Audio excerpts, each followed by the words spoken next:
Hello，大家好，我是俊谷，我现在是在山西洪洞县，现在准备过去关押苏三的监狱来看一看哦。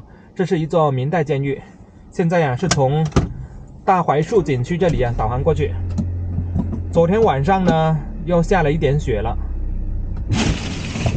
哇，这个雪花。不过还好，这个雪下的不是很大，大概就是持续了1-2个小时吧。地面上的雪呢，基本上都融化了，只是屋顶、车顶上还有一些积雪。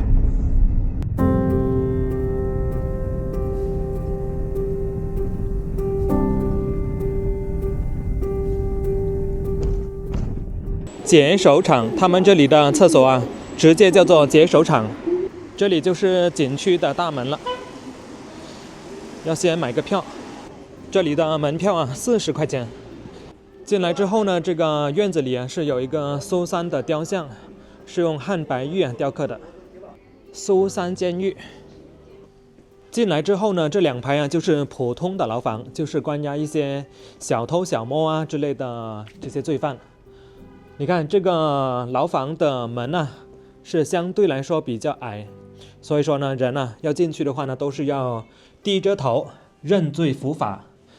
然后进来之后呢，可以看到这个牢房它的大小大概等于说我们现代人的一张床那么大，就是2米乘2米。如果说只关押一个人的话呢，还好，就可以躺卧着。但是如果说犯人一多的话，大家就要卷缩着，或者说呢，直接坐在这个床上面。所以说呢，叫做蹲大牢，坐监狱嘛。这里出来之后呢，我们来看一下这上面，你看是装着一层铁丝网，然后上面呢还挂着一些小铃铛。这个呢就是最早的天罗地网了。假如说犯人想通过爬屋顶逃出去的话呢，这个铃铛就会响。在每一间牢房的这个上方都是有一个像碗这样的东西这个是什么呢？是灯，晚上就会把这个点亮。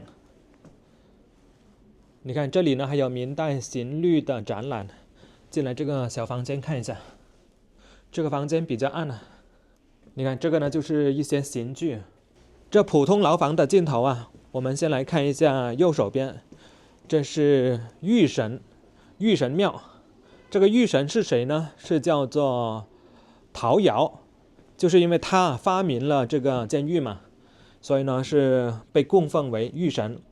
那么这些罪犯平时呢就是会过来祭拜这个御神，以祈求得到宽恕，也是用来缓解一下这些罪犯的心理压力。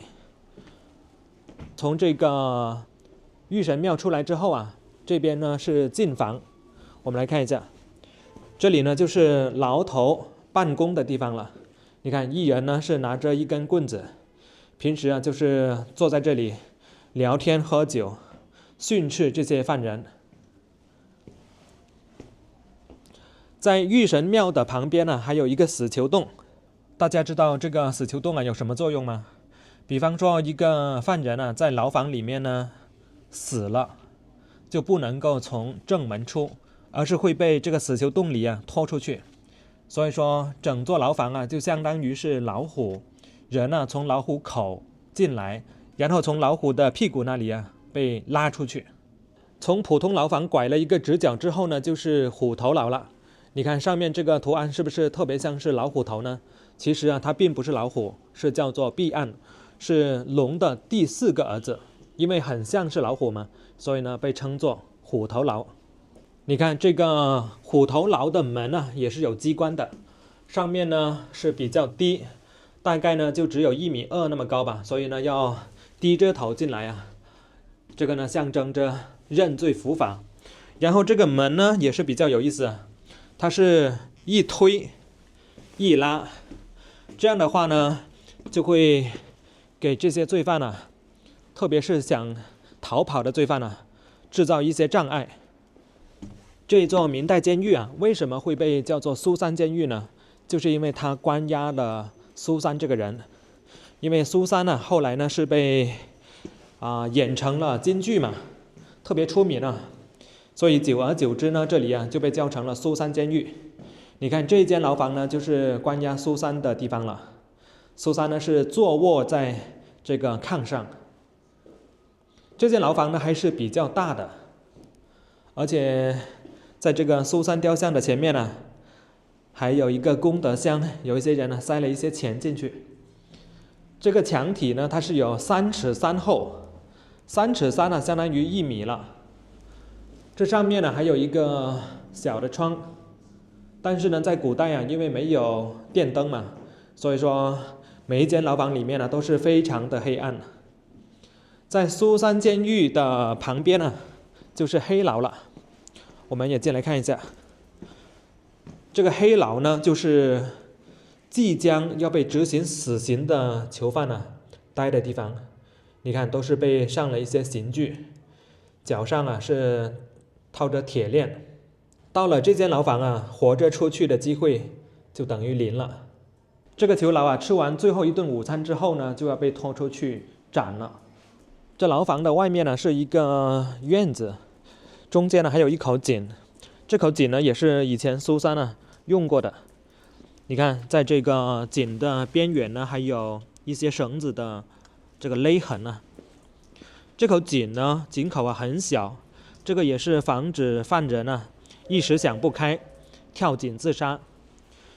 然后这些呢很像是马槽，那这个呢就是用来给犯人呢洗衣服用的。这边还有一个更大的。这3间呢是男性的死囚牢。先来看一下啊，这地上呢就是铺了一些草席，连一张床都没有啊。这一面墙啊是叫做丈八墙，也叫做流沙墙啊。假如说从这个墙上啊挖了一个砖出来的话呢，上面呢会有很多沙子流下来，就是说你怎么挖都挖不透。这是明代的一些刑罚啊，你看这个呢是鞭刑，这个官员呢是拿着一根鞭，这边呢是杖刑，就是用这个棍子打屁股。这个呢是流刑，这边呢是叫做徒刑。徒刑呢又是被分为1年、1年半、2年、2年半、3到5年等。徒刑就是指让犯人呢去劳役。这边呢就是死刑的一种啊，绞刑，用绳子把它给勒死。这一种呢就是最可怕的了，叫凌迟。一块一块肉啊是被割下来，你看这个人呢是被割得满身呢都是洞，非常可怕。现在来了解一下苏珊的故事。苏珊是京剧《玉堂春》主人公的现实原型，在她的故事里揭示了一个发生在明朝时期的重要案件。苏珊本名周玉姐，生于明代，原籍是山西大同府周家庄。在6岁时失去了双亲，随后被拐卖至北京苏淮妓院，并因此改姓为苏。在进入妓院之前，已经有2位妓女使用了儿字在名字中，因此她取名为三儿，而玉堂春就是她的艺名。一次机缘，一个宦官子弟名叫王锦龙，与苏珊相遇，2人产生了深厚的情感。王锦龙在妓院里消耗掉所有的钱财，最终被撵了出去。苏珊也要求他要发奋读书，发誓不再沉沦下去。王锦龙离京回到家乡，尽管对苏珊的情感难以释怀，却坚决立志读书。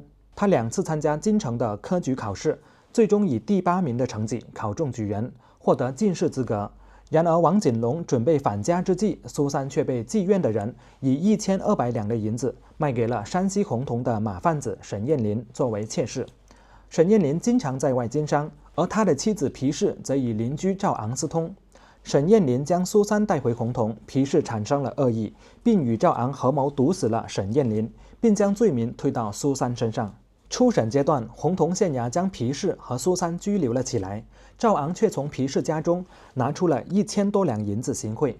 之后贪赃枉法的知县王氏对苏珊实行了严刑逼供，尽管苏珊受尽折磨，最终还是被迫画押认罪，被判处死刑，囚禁在死牢中，而皮氏却未受法律制裁，逍遥法外。苏珊在洪洞死牢中遭遇冤屈之时，恰逢王锦龙被提升为山西巡按。尽管之前王锦龙曾听闻苏珊被卖到洪洞，但并不知晓真相。因此上任后，首先前往平阳府巡视，得知苏珊已被判死刑，他随即秘密前往洪洞县，了解苏珊冤狱的情况，然后命令迅速押解所有与苏珊案件有关的人员前往太原。为了避免引起亲疏关系的怀疑，王锦龙便委托刘推官代为审理此案。刘推官审理过程公正，最终作出判决，洗清了苏珊的冤屈，将真正的罪犯定罪，而贪污的官员王氏则被撤职并接受调查。因此，苏珊的冤屈得以昭雪，她与王锦龙这对有情人终于得以团聚。虽然说这个故事最终有了一个好的结局，看似也是一段凄美的古代爱情故事，但我个人更加看重的是这件事的社会意义。本案当中，除了苏珊以外，涉及到的每一个人都有着自己的私心。死者沈艳林有了一个正室，但不满足，还要花钱那一个小妾；皮氏有了老公也不满足，还要跟邻居赵昂私通。知县王氏为了1000多两银子，抛弃信念，违背初心，对朝廷不忠诚、不老实。而苏珊的老相好王锦龙看似秉公执法，为苏珊主持正义。但我想问的是，假如苏珊不是王锦龙的老相好，王锦龙还能不能为他主持正义？会不会就多一事不如少一事，而假装没看见呢？王锦龙救了苏珊，这里面难道没有一点私心吗？我个人的观点是，如果一个人深陷在一起冤案当中，要靠一个人来救你，而不是靠法律本身来保护你，那么这个制度就一定是一个烂透了的制度，因为并不是每一个人的背后都有一个王锦龙。其实这个苏珊监狱啊非常小，总共加起来呢就是610平方，一下子呢就逛完了。好了，我们下一期再见，拜拜。